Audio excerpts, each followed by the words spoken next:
Halo, selamat datang kembali di channel YouTube Pengabdi Voli. Apa kabarnya teman-teman semua, para penggemar voli Indonesia, para penggemar timnas Indonesia, dan juga khususnya para penggemar Surabaya Samator. Oke, gimana kemarin melihat pertandingan pertama Surabaya Samator di Proliga 2025? Pasti sport jantung, pasti deg-degan, dan pasti menguras emosi karena Surabaya Samator hampir saja dikalahkan oleh Garuda Jaya di pertandingan pertama Proliga 2025 yang diselenggarakan di Gor Jatidiri Semarang. Surabaya Samator sendiri akhirnya menunjukkan kekuatan mentalnya dengan mengalahkan Garuda Jaya. Skornya adalah 3-2. Jadi di set pertama Surabaya Samator itu menang dengan skor 25-23. Tapi di dua set selanjutnya Surabaya Samator itu dikalahkan oleh Garuda Jaya dengan skor 25-21 dan juga 25-21. Tapi di set keempat dan di set kelima, Surabaya Samator menang dengan skor 25-22 dan juga 19-17. Ini tentu saja sebuah hasil yang membuat para penggemar Surabaya Samator merasa deg-degan, bahkan mungkin juga merasa khawatir, khususnya mengenai peluang Surabaya Samator untuk mendapatkan tiket ke Final Four. Karena apa? Kita ketahui bahwa permainan Surabaya Samator di laga melawan Garuda Jaya kemarin itu memang tampak belum matang, dan itu tentu saja menjadi sebuah evaluasi atau menjadi sebuah pekerjaan rumah bagi pelatih Surabaya Samator, Rodolfo Luis Sanchez. Kita akan bedah satu persatu bagaimana statistik yang dibukukan atau didapatkan atau diperoleh Surabaya Samator ketika menghadapi Garuda Jaya di pertandingan pertama kemarin.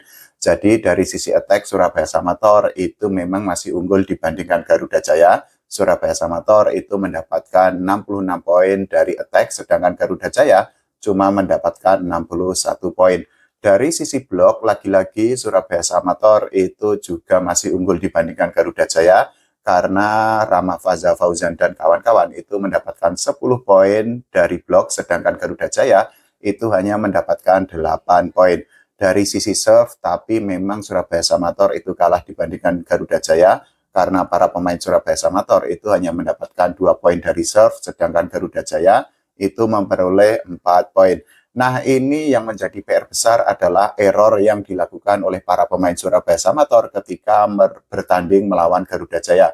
Jadi sepanjang pertandingan Rama Faza Fauzan dan kawan-kawan itu melakukan 39 error, yang tentu saja kesalahan demi kesalahan yang dilakukan oleh para pemain Surabaya Samator itu tentu menjadi poin yang gratis atau hadiah bagi Garuda Jaya. Di sisi lain, Garuda Jaya sendiri itu hanya melakukan 33 error sepanjang pertandingan melawan Surabaya Samator. Meskipun demikian, kita tetap harus memberikan apresiasi atau kredit tersendiri terhadap perjuangan Surabaya Samator, karena ini adalah tim yang muda, tim yang baru dibentuk atau baru direformasi oleh manajemen Surabaya Samator setelah di musim-musim sebelumnya. Kita ketahui bahwa Surabaya Samator itu memiliki pemain yang sangat matang, bahkan mereka adalah kumpulan pemain timnas Indonesia. Sedangkan di Proliga 2025 ini, para pemain Surabaya Samator itu bisa dikatakan memang belum matang, tapi beberapa pemain itu mampu step up atau menunjukkan bahwa dirinya itu memiliki peran dan juga memiliki kontribusi yang sangat besar. Salah satunya tentu saja adalah Rama Faza Fauzan, yang di pertandingan melawan Garuda Jaya, dirinya berhasil menjadi top skor setelah menyumbangkan 24 poin untuk Surabaya Samator.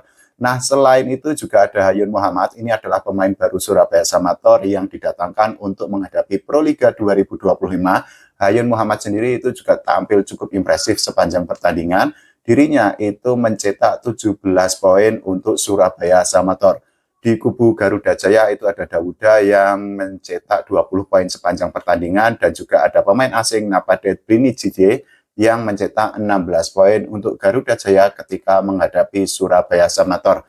Nah, kita juga harus menyoroti peran dari pemain asing, karena Surabaya Samator itu menurunkan 2 pemain asing di pertandingan melawan Garuda Jaya. Mereka adalah Yaisel Punales dan juga Livian Tabuada. Nah, khusus untuk Yaisel Punales sendiri, dirinya itu tidak mendapatkan kepercayaan sejak menit pertama atau tidak menjadi pemain inti bagi Surabaya Samator ketika menghadapi Garuda Jaya.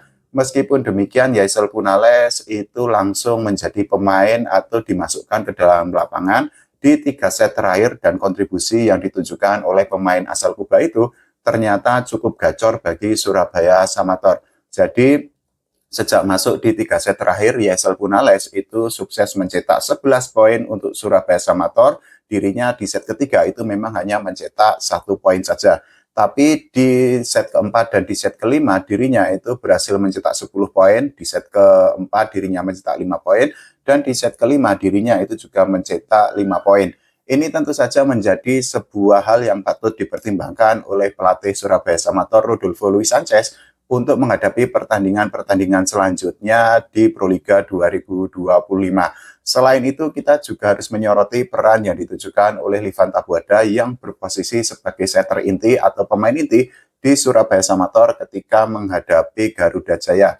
Livan Tabuada yang merupakan pemain voli timnas Kuba itu main 5 set secara beruntun dan dirinya memang sempat diganti oleh Devan di set ketiga. Meskipun demikian, meskipun sempat diganti oleh Devan, tapi setelah itu Livan Tabuada itu kembali ke tengah lapangan sebagai setter utama di Surabaya Samator.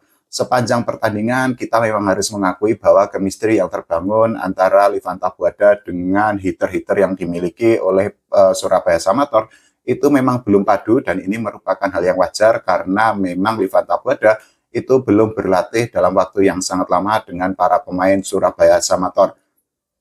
Meskipun berposisi sebagai setter, tapi ternyata Livan Tabuada itu berhasil menyumbangkan 3 poin untuk Surabaya Samator di pertandingan pertama kemarin. Nah, manajer Surabaya Samator Pak Adi Sampurna itu juga mengakui bahwa memang timnya itu memiliki kelemahan, dan kelemahan itu terjadi atau bermula karena memang Surabaya Samator itu menurut Pak Adi Sampurna tidak pernah melakukan sparring ketika menghadapi persiapan atau ketika melakukan persiapan menghadapi Proliga 2025. Ketika melakukan wawancara setelah pertandingan, Pak Adi Sampurna itu mengakui bahwa Surabaya Samator itu hanya berkumpul dan latihan tanpa sparring dengan tim lain selama 1 bulan. Menurut Pak Adi Sampurna, memang tidak ada lawan yang sepadan dengan Surabaya Samator di Surabaya, sehingga Rama Fauzan dan kawan-kawan itu kesulitan untuk mendapatkan tim untuk diajak sparring partner. Selain itu juga Pak Adi Sampurna itu mengakui bahwa para pemain Surabaya Samator itu hanya berlatih sendirian, jadi mereka itu hanya melakukan sparring antar tim. Tentu saja ini merupakan sebuah hal yang kurang menguntungkan bagi Surabaya Samator karena memang Surabaya Samator membutuhkan sparring partner untuk mengetahui kelemahan yang harus ditambal untuk menghadapi Proliga 2025. Nah, selain itu juga Pak Adi Sampurna itu mengakui bahwa pelatih Rodolfo Luis Sanchez itu masih mencari formasi yang tepat, dan itu dibuktikan dengan hampir semua pemain Surabaya Samator itu dimainkan ketika menghadapi Garuda Jaya. Salah satu pemain yang memang tidak mendapatkan kesempatan bermain itu adalah Sandro Calvin yang merupakan pemain baru Surabaya Samator. Nah, kalau menurut teman-teman semua, bagaimana mengenai performa yang ditunjukkan oleh Surabaya Samator kemarin? Silakan tulis di kolom komentar. Kita doakan agar Surabaya Samator itu berbenah dan terus mendapatkan hasil terbaik di Proliga. Tidak lupa kita berdoa agar timnas Indonesia itu mendapatkan prestasi tidak hanya level SEA Games, tapi juga level Asia dan juga level dunia. Oke, terima kasih. Sampai jumpa.